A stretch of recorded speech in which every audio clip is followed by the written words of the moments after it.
अध्याय 2 में हमने जाना कि आत्मा अमर है, शरीर नश्वर।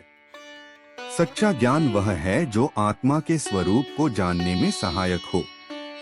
कर्म करो लेकिन फल की अपेक्षा मत रखो।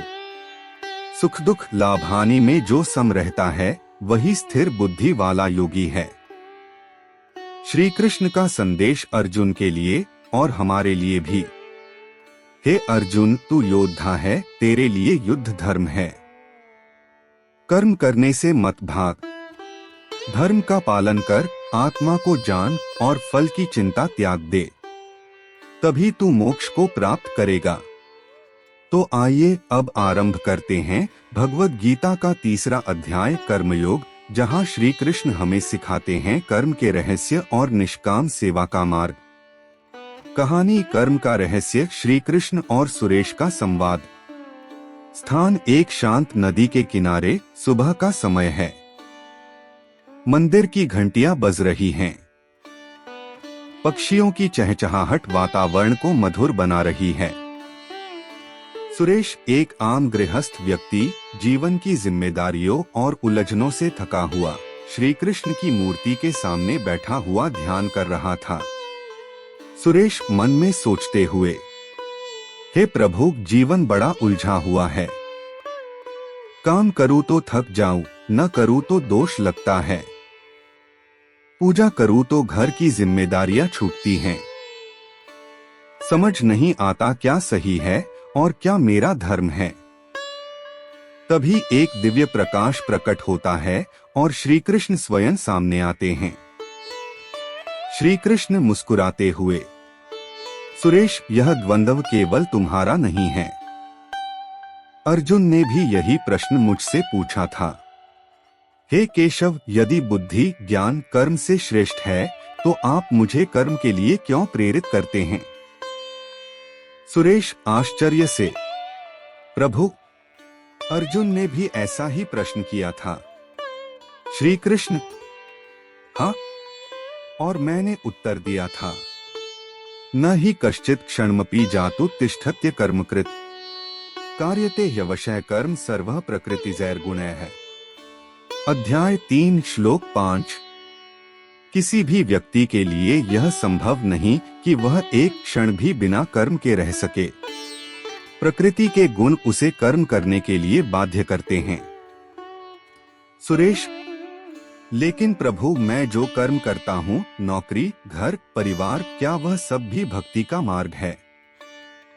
श्री कृष्ण, यदि तुम हर कर्म को केवल अपने लाभ के लिए करते हो तो वह बंधन का कारण बनता है।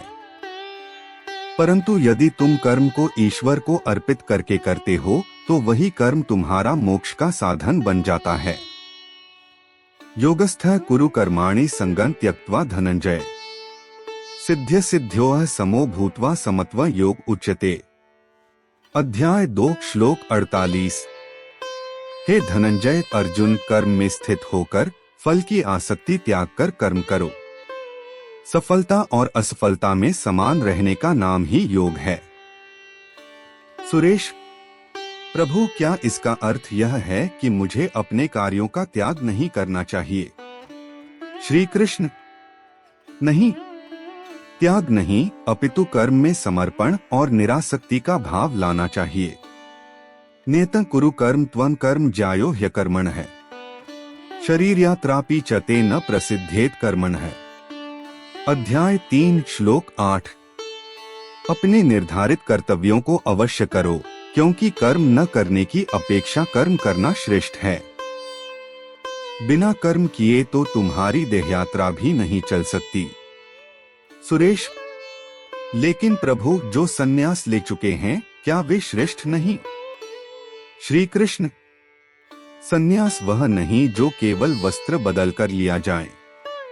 सच्चा योगी वही है जो संसार में रहते हुए भी फल की आसक्ति नहीं करता।